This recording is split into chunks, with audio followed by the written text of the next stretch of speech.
Welcome to the tutorial on how to create this gorgeous floral initial using your Pixie&Me stick and stitch kit. So the first thing we need to do is to cut around our initial. Now I would highly suggest getting as close as you can to your initial so that you don't have any excess stabilizer, as this can be quite tricky to remove, so the less amount that you have to remove, the better. I would recommend though keeping the scraps, as this stuff is very expensive and you can draw on it and use it for future projects, so don't waste it.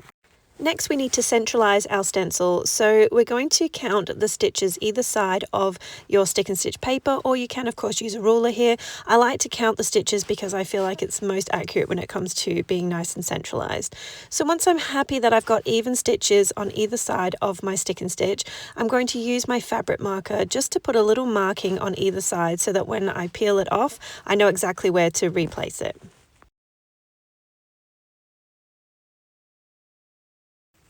Next, we're going to remove our stick and stitch from the backing paper and place it as firmly onto the garment as you can.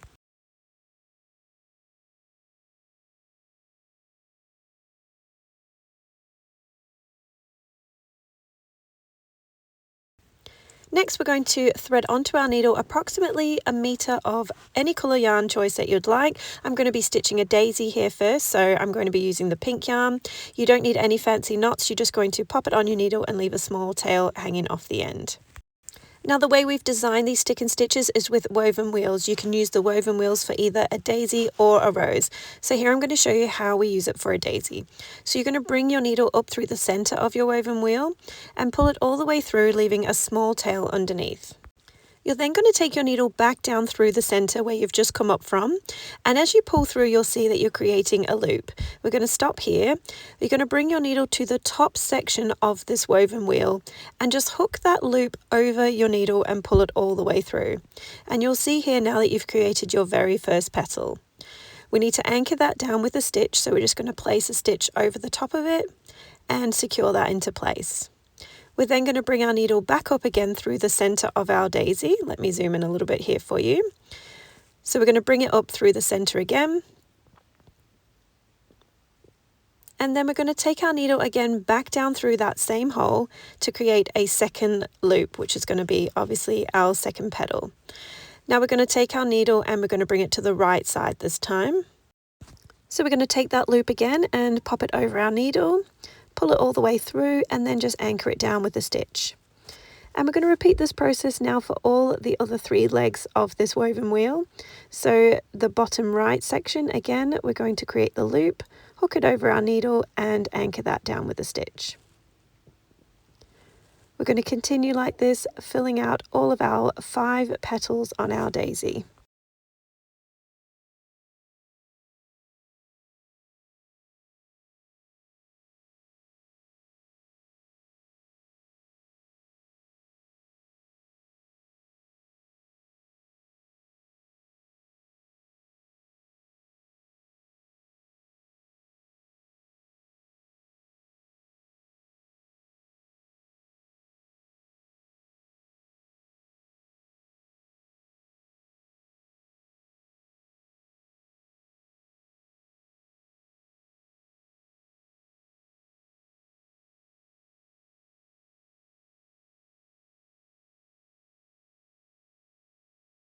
So now when we turn our garment over, you'll see that we've got our starting tail, and then we've also got another tail which is still threaded onto our needle.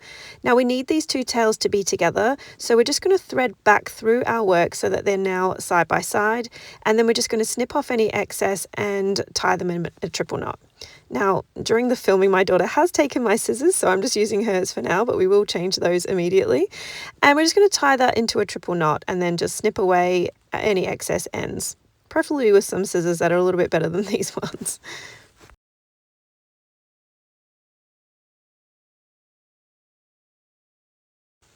And there you have it, you have stitched your very first daisy. Now we're not going to worry about the center just yet, we're going to move on to the next thing. So I'm just going to do another daisy for you now, and just to recap what we've just made. So I'm going to change my thread color to a darker pink. You can put whichever color you like, it's entirely up to you.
Okay, so now we've mustered the daisy, we're going to move on to a rose. Now we use exactly the same woven wheel, but it's a little bit of a different method. So I'm going to thread onto my needle approximately 1 meter of lavender yarn here.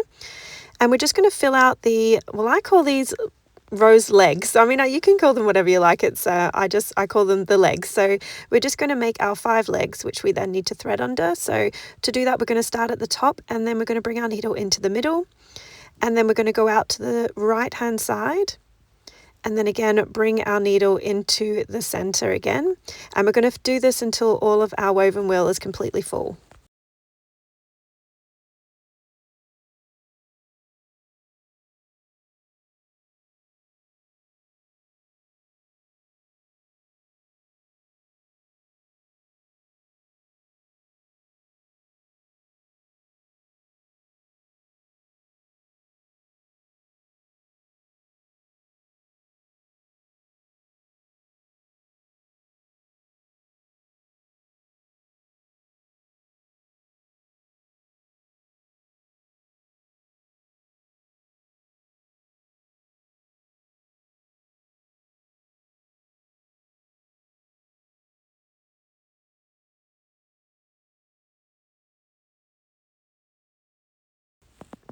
Okay, so now we've completed all of the woven wheel legs. We're just going to bring our needle up to the top left hand side, and then we're going to do an over under. So we're going to skip one, go under, skip another, go under.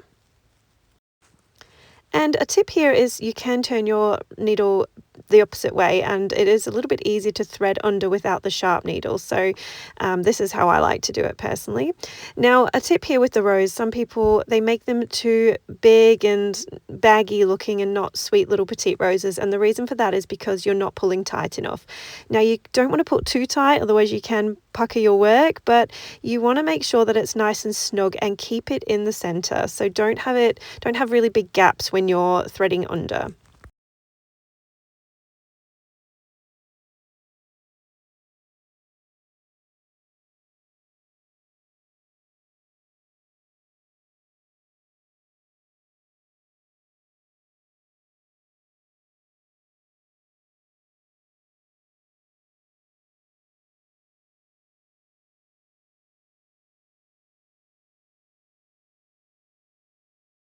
Now, once your woven wheel is nice and full, we're just going to anchor that down with a stitch. And then when we turn our garment over, you'll see we've got our starting tail and again our threaded tail. So we're just going to snip away any excess ends, and we're just going to tie that together in a triple knot.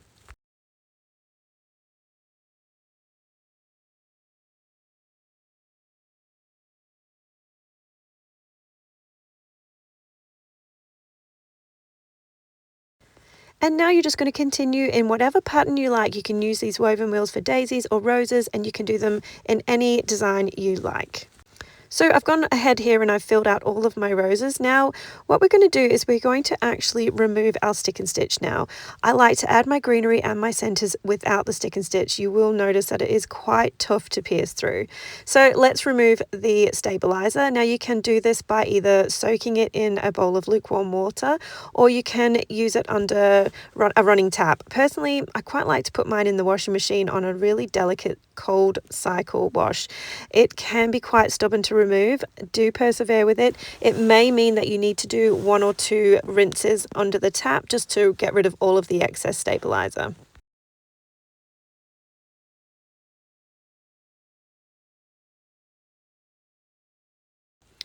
Now that our stabilizer is removed and our garment has dried, we're going to go in with our greenery and the centers of our daisies. I have done a few centers here, but I decided when I was filming this, I'm actually going to remove the stabilizer because I think it will be so much easier for you guys to do it this way. Next, we're going to thread onto our needle approximately 1/2 meter of whichever color yarn you're using for the center of your daisies. Now, the French knot, it is a love-hate relationship. I think a lot of people really dislike them, but they just take a bit of practice. So you're going to bring your needle up through the center. You're going to wrap it 3 times around your needle, pinch together between these 2 fingers, and then you're going to take it back down, but not through the same hole that you just came up from.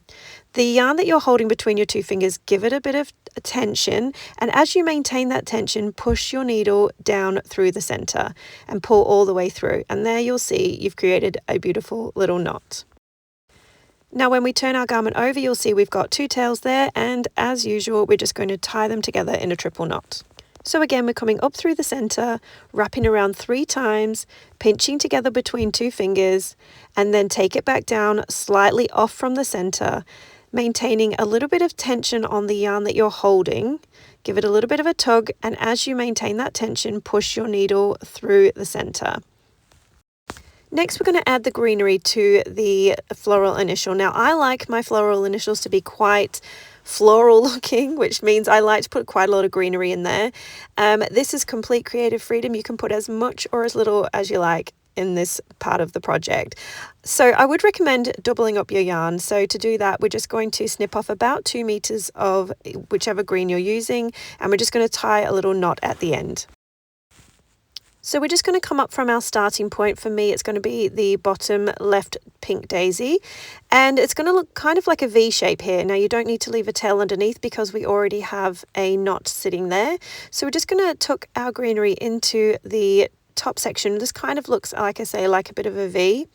But again, you can just do this as just one single stitch, or you can put more in. It's entirely up to you. I like to do a little V shape around the whole of the flower.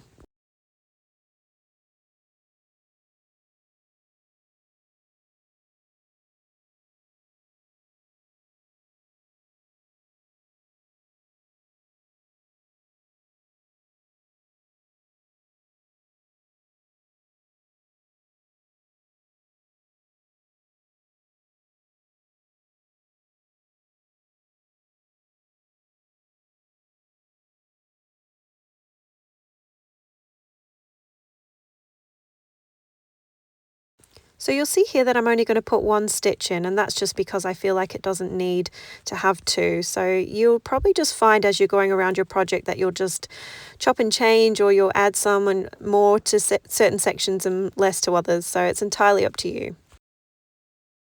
Now I should have plenty of yarn on my needle, so I'm going to just continue until I run out of greenery. So that means I'm just going to finish this baby pink daisy, and I'm going to move straight onto the raspberry daisy, which is just sitting above it.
Next, we're going to move on to the greenery for the roses. Now this is a very simple little V-stitch, so you'll see I'm going to come up from the bottom here, and I'm just going to tuck the first bit underneath the bottom of the rose, and then I'm just going to repeat that on the other side. So we're going to bring our needle up and under, and we're just creating that little V, but it's just a sweet little piece of greenery that sits with the rose. Now you can add this again on the top section, it's entirely up to you. And we're just going to continue like this all the way until we complete our whole initial. Now, if you run out of greenery, all you're going to do is you're going to just anchor down your last little bit and then tie that off in a triple knot. Then you're just going to rethread again onto your needle some more of the green yarn until you have it nice and full.